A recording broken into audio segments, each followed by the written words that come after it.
Welcome to another edition of Libertas. This is Tonino Habana. Tonight we're bringing a very unique story. We will have three guests. I have two guests first, and then the second segment will replace him with the other guests. And this will be a first on GNN. In the Battle of Marawi, there were three reservist officers that were called to active duty. Ang ibig sabihin po ng reservist officer, hindi po sila regular army. Reservist po sila. But they were given the opportunity to serve their country by joining the battle and calling them to duty. All three of them are actually businessmen.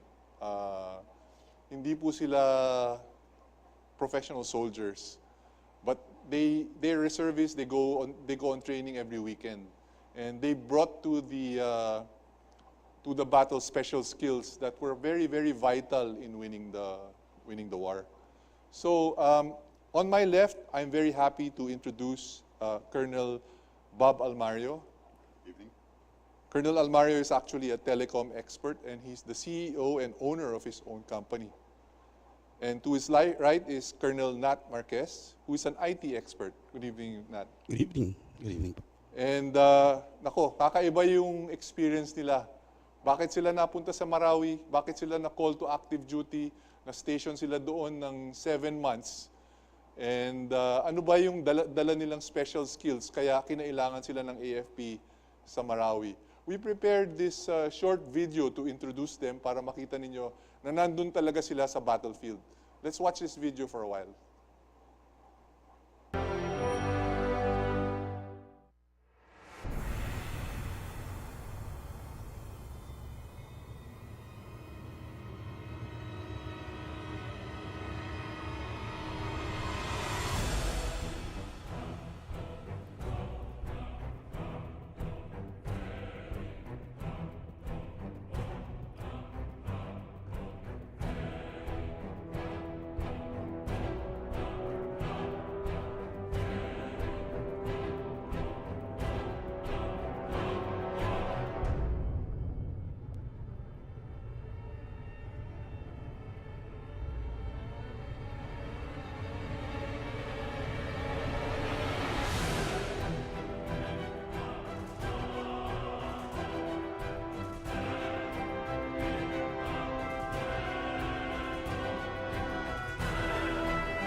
Okay, that was a brief introduction.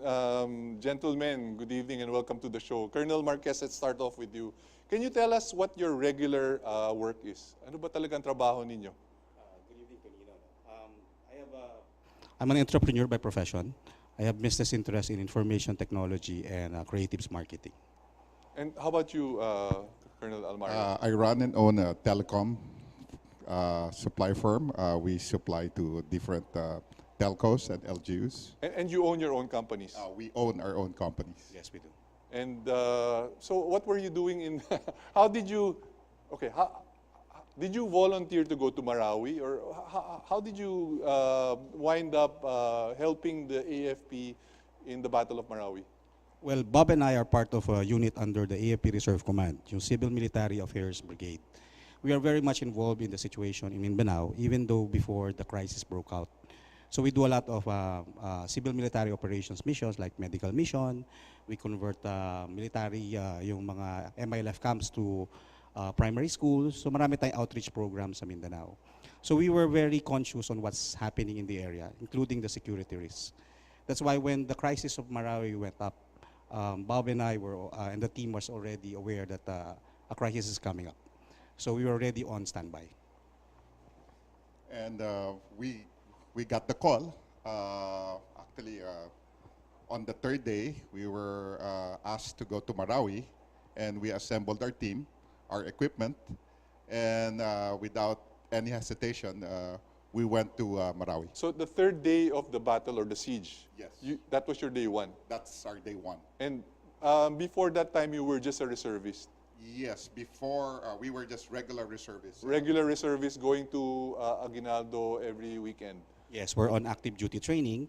So as part of our training is every weekend we report to the camp, we administer our unit, and then we support the armed forces on any need that they need. So, who gave you the order to say, okay, you guys now are active and you go to Marawi? Actually, it was our commander, General Buwan, who instructed us to go to Marawi due to orders from higher headquarters from West Mincom, no? Not? So there was the request from MESICOM for the special skills and capability that we have. It went down to AFRESCOM, the AAP Reserve Command, and the higher leadership of the armed forces approved. So, basically, you possess special skills that very rare in the AFP.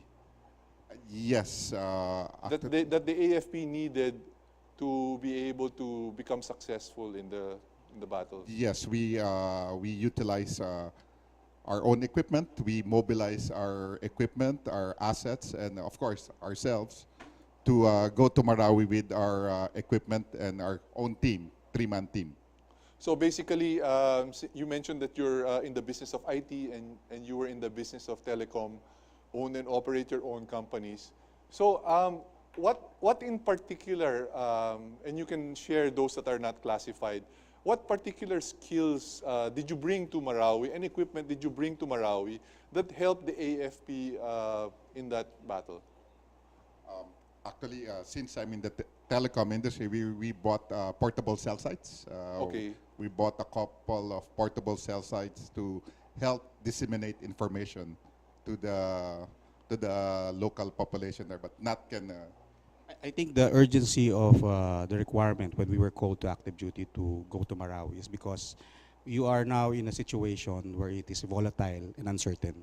We don't know who our enemies are. You don't know who among the populace are the sympathizers. So with the use of this technology, which is the infrastructure capability of the telecoms equipment that Bob carries, we use the power of information, what you call information dominance, to control the environment. So we could segregate the people who are asking for help and the people who are, you are not favorable to the government. Okay, there was a battle, the cell sites were down, it was impossible to communicate through cell phone. So you went there and basically brought your own equipment to get the mobile service going. That's one. Yes. And how vital was that in the battle? I think it's very vital because during a crisis or a situation like that, yung mga ating mga evacuees, yung mga informally displaced people, they don't know where to call. They don't know the proper authorities who is actually there. Who do they ask for help? Who they ask for evacuation? So with that messaging platform, we actually provided the information to the area, the target area, who to call, where to pass by, at the same time direct the evacuees to the right safe passage. So by putting up your own cell site, all the cell phones of the residents who were still trapped inside were able to work. Gumana na naman yung mga cell phones. That's correct. During a crisis, sometimes you would leave your wallets behind. Diba? Tama, Pero your oo. cell phone, dala-dala mo yan. So it's more on personal messaging to tell them, of course, on the local dialect of our fellow Muslim brothers there in Maguindanaoan, in Mararawans. We talk to them on their local dialect that this is the way where you could go for safe passage. This is where you could call the authorities if you're asking for help. So yun yung binala natin doon sa area. And also, it gave them hope because they were getting messages from the government. At that time, the tri-media was down, no radio, no TV, nothing. So getting a text message is getting a lifeline. So we were providing those services. Okay, so you were called to active duty. You brought your own equipment, which is worth how much was the value of those equipment to a danger zone, which could have been hit, could have been bombed, could have hit an IED. It's like bringing a cell site. It's around 20 million, a couple of cell sites. So not only did you volunteer yourself, you volunteered your own resources, your own personal, your company resources in order to bring back telecommunication. I think that is one of the distinct character of our reservists. No? Our reservists are basically volunteers who have the dedication to volunteer not only their skills, but also even their personal resources, even to the risk of life. That is the difference between a reservist. Because he has a passion. Sabi nga nila, you cannot question the heart of a volunteer. So if you volunteer for something, it is actually a commitment. And what's good is the AFP, through the training, gave us the tools. We are graduates of CMO, we are graduates of PsyOps, we are a graduate of Public Affairs. So all those tools that were taught to us or given to us was utilized in the Marawi Okay. incident. Gentlemen, I'll be showing a video just to plug something. But before we go on this break, I'd like to ask you this question, and you can respond right after the break. You are a reservist. You were called to active duty. You go to a battlefield with regular professional soldiers. How did they take you? How did they respond to you being there, being a reservist? So please show that video and don't go away. This is Tonino Abana with our very interesting guest with their very, very unique experience.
Welcome back to Libertas. This is Tonino Abana with our special guests tonight. I'd like to welcome Major Happy Manyalak, who joined us. And of course, we have Colonel Almario. Before the break, I asked them, they're reservists going to a battlefield, called to active duty. On day one, they go to Marawi with professional soldiers there. How did they welcome you as reservists? Initially, for those who didn't know us, because previously we had some experience with regular soldiers in Basilan the year before. So some of them who knew us, they were very welcoming and they knew what we were there for. For the ones who didn't know us, of course, it was with a bit of hesitation. And of course, they didn't know us and they were trying to find out how we were going to act in the battlefield and what we were going to bring to ensure that everyone's safe, everyone to shorten the length of the war. So after that, and they got to know us, we were very welcome with the regular soldiers.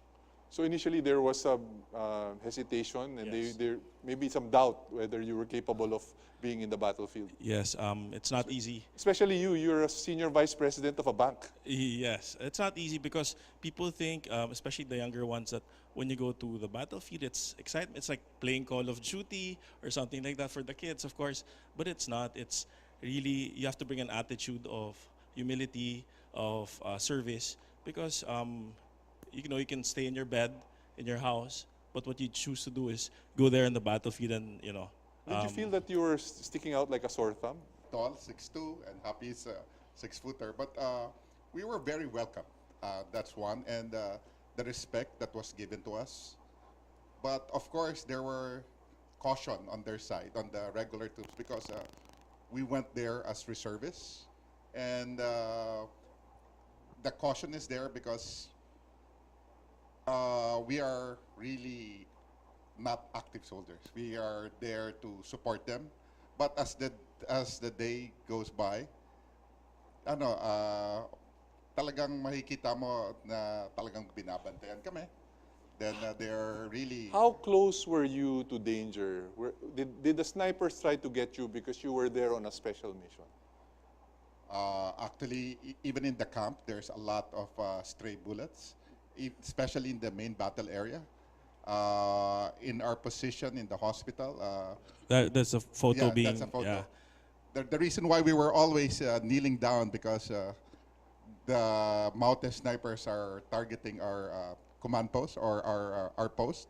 So not only bullets but also mga grenades M203s Yes. are going on our way. So talagang we learn how to not get hit. Major Manyalak, you brought a special skill to the battlefield, which is flying the drones for advanced surveillance. Can you explain to the public how that was like to fly the drones, and how vital was the information that you were giving back to the higher ups in the AFP? I think we utilized the drones a year before. It was not yet introduced to the AFP. After that, they started using the drones. The information that's provided by the drones is very vital because it gives you real-time view of what's happening in the battlefield, where the enemy is, where your troops are, where they should move, how to maneuver. It has become an essential tool, not just for the operating troops, but for intelligence as well. So, of course, you try to avoid getting your drone hit, but you can't always help that. So were you using your own drones, or did the AFP provide the drones? The AFP had their own drones, and we utilized our own as well because there were drones being hit by the How many drones did you lose? How many drones did you lose in the battle?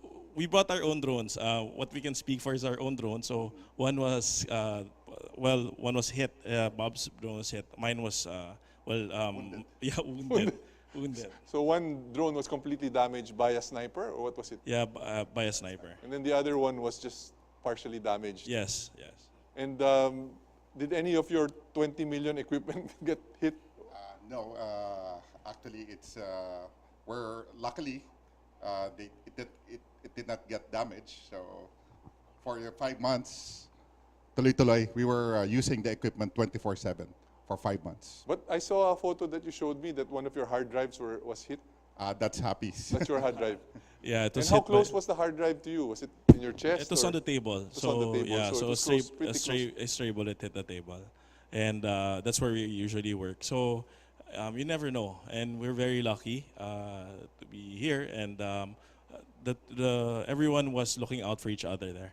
Can you describe to us the situation of how far away you were in Ground Zero? So Ground Zero was actually the mosque, right? Or was it the city hall? Depends on the time that you were there. Initially, it was away from that, going to the bridges.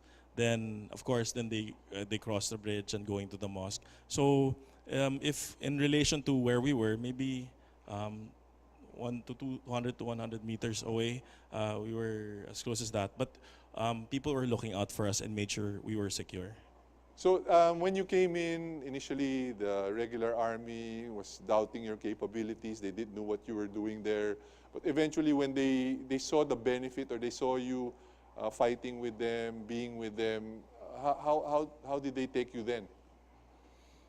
As one of them? As one of theirs, they embrace us. But also, the respect that we gained, we saw every day they were risking their lives, and talagang respeto kami sa kanila. And so you were there for 7 months, Actually, no. During the duration, like 4 months. 4 months. So you were there for 4 months during the duration of the battle, and you were performing your mission. Um, were you paid? Yes, we were getting paid. You were paid. We had our cost going there, and we were compensated for that because we didn't take the regular the C-130 flights, and we brought our own gear as well. So, But we the were- pay was actually not commensurate to the risk that you were taking, di ba? You knew the risk. Actually, yes, but we didn't really ask to be paid. We were there to serve. If you were there, you'd want to go in because if as much as possible if you can shorten the length of that siege, or if you can help save more lives, then why not? Right, everyone's watching out for their own. I mean, for our countrymen. Actually, we are privileged to serve our country So when yun, our mga country kasama, needed it. narinig ninyo yan. They don't have to be there because they're not really soldiers. They were called to active duty dahil meron silang special skill. And nga, si Colonel Armario is a telecom expert. He was able to bring out or reactivate the cell phone communication. Major Manyalak is a drone expert. And a while ago, Colonel Marquez is actually an IT expert. So lahat sila dinala doon on a special mission. And in your estimate, because of what you did, because of how you helped, you were able to save lives. Basically, you were recounting a while ago. Yes. Can you recount? Can you tell us in what way you were able to save lives? Because of the information aspect, the information we were sending out, I think it's one of the factors, or that can you call them refugees? No, the civilians to go out of the main IDPs, battle area, IDPs. So they were receiving the messages that we were sending, instructing them to go to the army, to wear white, to wave white flags. Yes. Initially, there's confusion everywhere, and we provided a direction for where the IDPs would go, because though no one knew of the gravity of the situation at that time, those who were stuck inside, they received text messages to lead them to where they should go to escape, because no one knew how to get out. That's really remarkable. So you were giving them messages, instructions, how they can reach the government forces, Yes. what they should wear, what they should be doing. And I also heard that you were also instrumental in being able to free some of the hostages. Can you share that information, or Yes, since we were giving hotline numbers, Okay. that's very important. So the civilians that were trapped or hostages were able to get a lifeline, a number per se, that they can call. So I think that was instrumental, or one of the important Yeah. na nabigay natin. And the civilians were confused initially because the fighters then, the terrorists then, they were there in the community. They see them every day. It's only when they, their armed struggle that they were considered a threat. So they didn't know who was who. So we just made sure that they knew that the government was there to be able to support them and to fight for them and to lead them to safety. That's the basic message that we wanted to send them. what about in terms of the troop morale? You were in charge of messaging through your telecom system, through the text messaging system, through social media. Were you able to help the troop morale through your system? I think that's Happy's job at 6 a.m. in the morning, right, Happy? Every morning we'd send them a message that So lahat good ng may morning. cellphone na tropa nakakakuha ng message. kahit hindi tropa nakakakuha. Okay, kahit yung kabila. So anong message ang pinapadala ninyo? Just to say that good morning, your leadership is behind you. We want to make sure that you're okay. We all want to finish this as soon as possible. And just to boost the morale, because if you see what our troops go through every day, and given that conflict, you'd feel really, how would you say it? um, you should do something about it. And we were very privileged, as Bob said, that we were able to do that and contribute in our own little way. And just to stress, there's a team behind us. We were given those messages from higher headquarters. So there's a group that is actually crafting those messages. Yeah. And how important were those messages? I know we're saying they're just basic messages. And did the troops look forward to receiving those messages? Did they respond back, for example? Would they respond back? Yes, they would respond back. We would get maybe a couple of hundred messages a day just to acknowledge that they received the message. So that boosted our morale as well. That we're reaching out to them on a personal basis. You will know if it's a friendly force or any force, because for friendly we will receive "Thank you, sir," and from the enemy we will receive another negative another negative response. So every day we were receiving 100 messages or a couple of hundred messages. We'll be going for a break, but before we go for a break, I'd like to ask you these questions and keep it hanging. How did your family take this? I mean, did they know that you were in a battle zone? When you left, did you tell them you were going to the front lines of Marawi? So they will answer when we come back. This is Tonino Abana. Don't go away.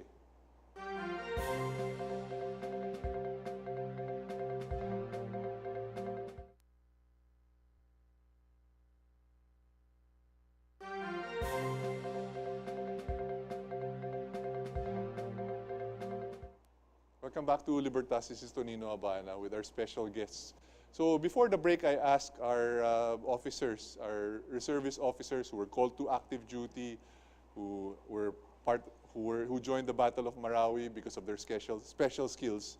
How did their families take their being in the battlefield? Did they know where you were during the 4 months that you disappeared? Colonel Marquez? My family is used to us moving out during weekends because we're very active in the reserve force. We do a lot of outreach program. But when this crisis came out, they were surprised. They only found out that we are in the battlefield a few days after. First, because our deployment was bounded to Zamboanga first. We have to report to the higher headquarters, the unit who handles the area, Western Mindanao Command, before going to the battle area. So they were actually surprised that we were there. Yes, I did not tell anyone from my family where I was because they're used to me going out, especially on weekends. I think they only found out after maybe the second or third week we were there. So, I mean, did they get mad at you when you showed up and you said, "Oh, honey, I came back from Marawi and I was there for 4 months in the front lines"? I think I could feel the family's concern, but they're not very vocal about it. They know that we're taking a risk for the country. But I saw that my children are very aware of what's happening, current affairs of the situation. And every time I go back home, they ask me, how is it there? Where is it going to finish? Diba? But of course, another concern is, since my wife is also part of my business, is we left a business hanging when we went and volunteered ourselves to Marawi. Yes. After a while, they were just asking how it is there. They thought I was very stubborn and sort of crazy, maybe in a way, for being there at that time. But later on, when I explained to them of how we should contribute to our country, they understood. By the way, please text your comments and your messages. Don't call because I can only read the text messages. I can't answer your phone. Let's go back to the personal aspect of this whole thing. So your families are supportive. I have a very interesting question. Did you have a different opinion of the soldiers after you've been with them for 4 months? What's your current opinion now since you've been with them in the battlefield, since you were there in the trenches with them? I hold the soldiers in high regard even before, with the sacrifice that they're willing to give for our country. It's more than yourself. We go through our lives, thinking about how we're going to, make the next buck or how we're going to survive the day. Aside from that, they go there to make sure that you're safe in your bed at night and in our own homes. So, that's why I volunteered, because I want to be like them. Maybe I'll reverse the question.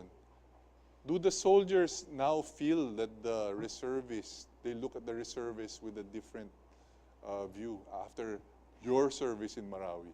I think we made the mark in the reserve, in the regular force, no, to prove that, you know, our reservists here is part of the total AFP. We're part of the total armed forces. The armed forces is 20% regular force, and we have an 80% reserve force. And we're here not to compete with the regular force. We're here to complete the armed forces. So they have some inherent skills. We have some inherent skills that we have, and we have some resources that are, you know, sometimes not ours personally, but we have a network of resources from sympathizers, volunteers, and advocates who would like to support the cause in protecting the security of this nation. Okay, I'd like to read some of the text messages. I salute the soldiers who fought for the country. Thank you so much. Please give my respect to them. Thank you very much. Another question. You mentioned that the reservist force is the bigger part of the whole defense system of this country, and part of that is actually the ROTC. Are you in favor of bringing back the ROTC and making it mandatory again, or the way it is right now with the NSTP system? Yes, I am in favor of putting back the ROTC. It just doesn't give you well, people think it's just marching and being under the sun the whole day. It's more than that. It gives you discipline. Then it makes you a little bit selfless. How to contribute to a bigger group. I'm a proud product of the ROTC program of the Pamantasan Lungsod ng Maynila, and I'm very, very for the going back of the mandatory ROTC. I think a bigger picture of that is, I think the spirit of the law of the NSTP, or the National Service Training Program, is the service. I think everybody should be calling its volunteering its service for the country, not only to the ROTC program. But to other... Yes, because I think the question there is, when are we going to step up and get to be involved to the betterment of this country? Okay. We have a text from Pete Olor from Southern Leyte. Tanong ko po kung active po sila sa Philippine Army. Mga reservists po sila, they were called to active duty at nagserbisyo sila sa Marawi. Pero balik ulit sila doon sa kanilang regular na negosyo. So how long were you in active service? We were in active service until December 31. Oh, yun. So nag-end na yung kanilang serbisyo kasi may mga negosyante sila eh. Senior Vice President ng bangko, siya na may Chief Executive Officer ng kanyang sariling kumpanya, which is into IT. Another question. Oh, this is about the ROTC. I already asked that question about the ROTC. How do you think the reserve system could be improved in this country? Because, you know, you're managing so many reservists. You have to keep their interest. You have to keep the training a little bit high in order to be able to use the reserves. So, and then there are not much resources. How do you think we can improve the reservist system? Do you have any suggestions or ideas or? I think the move of the armed forces now is to focus on territorial defense. And one big factor in territorial defense is the location of the forces. And that's why where the reserve forces are, they are in the vicinity. In the concept of reserve force, where you are located, where you reside, where do you work, you are actually part of the stakeholders. Therefore, if you are a service in that area, it is very important that you get involved. So I think it is also very dependent on the maturity and advanced thinking of the leadership in the local government, like the governor, the mayor, because there are programs wherein the local government could actually support the reserve force. May tanong dito, but it's sort of related. Kailan daw matatapos ang martial law sa Marawi? Sa buong Mindanao yata, they've just extended it. Yeah, to 1 year. Extend pa po ng 1 year. Was there any other interesting experience that you'd like to relate or to share during your time during your service in Marawi? Anything that your interaction, for instance, with the people there or with the enemy? I saw a photo where you were treating some of the Maute fighters who were wounded, for instance? Experiences there where being there personally, I was able to share to my colleagues and to my friends how our soldiers fight it out almost every day in the battlefield. And it's not easy. And I tell them they're very lucky and we're very lucky to enjoy our freedoms right now, our freedom right now because of what they're doing for us. Ayun. And that's it basically. And just to let everyone know, there's the NSTP with regards to that. People can serve in different ways, and serving our country is, not everyone can serve our country, and I think it would be an honor to serve our country. So we should find our own way on being able to help out our nation. Okay. I'm proud to be a member of the 605th RRIB. Salute to all members of the reservists. Ano yung RRIB? That's the Ready Reserve Battalion, 605. So that's a reservist group. So how do you become a reservist? If I'm sure there are many people watching interested in your story, and then a lot of young men and women would like to join the reservists. How do they join the reservists, sir? Actually, most of our citizens are reservists. If you're a product of our ROTC program, you already have your serial number. You go back to your school, you just get the serial number. You're just on standby status. It is very exciting now to join the active reservists, because the active reservists, the trainings that the regular force enjoy, like for example, training in marksmanship, in military stakes, is extended also to the reserve force. One thing that you could take home after this, if you are a civilian, is the leadership qualities that you gain from the reserve force. This is something that we gain from in sharpening our management skills, which of course our businesses benefit then as well. I'm very proud of the three guys that you have on your show, and isa din akong reservist from Leyte. Another Salamat reservist. po. Thank you very much. Another question was, well, we answered this already, were they given a salary? Nakakuha po sila ng salary during the time that they were in active duty. Pero ang matindi dito, lahat ng equipment na dinala doon na milyon-milyon ng halaga, sila nagpahiram sa gobyerno. What are the procedures for joining the reserve force? Kunyari, hindi sila product ng ROTC, how do they join the reserve force? There's also a program for the private sector. This is the affiliation program. So if you have a company, you have the whole company want to be affiliated to the armed forces, they would be organized such as, like for example, you have a hospital, if your business is, let's say, into specific industries that the government needs during time of crisis. Like for example, the National Grid Corporation of the Philippines is an affiliate unit of the armed forces. The University Perpetual Help is actually a unit of the armed forces. So those programs through the private companies. No? Individually, you could join the ROTC program, or you could go what you call the BCMT, your Basic Citizen Military Training, which is usually sponsored by the local government. Hanga talaga ako sa mga sundalo na nakipagbakbakan sa Marawi upang tulungan tayo. Another text message. Thank you. We're running short on time, and I'd like to give gentlemen a chance for you to mention anything, your parting statements. Probably start with you, Happy, and then end with Colonel Maynard. My parting statement would be, find your way how to serve our country. I think this is an exciting time. There are a lot of things happening around us. Information is available to us, and there are different ways to serve it. This is how I found my way to serve my country, and you should find your own way and do your service with humility. That's my message. Colonel Marquez. As I said kanina, nobody beats the heart of a volunteer. If you volunteer, you have to give your commitment. If you commit to it, you have to be dedicated. You don't only offer your skill, your resources, but also your network. It is also, as I said, to reinforce the statement of Happy, this is an exciting time to serve our country, to support our country. Not everybody is given the opportunity to serve this country. During the crisis, it taught us to be humble. It put our foot on the ground. And actually, you could really feel and sense the state of the nation when you go down to the people who really needs the help. And who else is going to help our countrymen, but also only ourselves.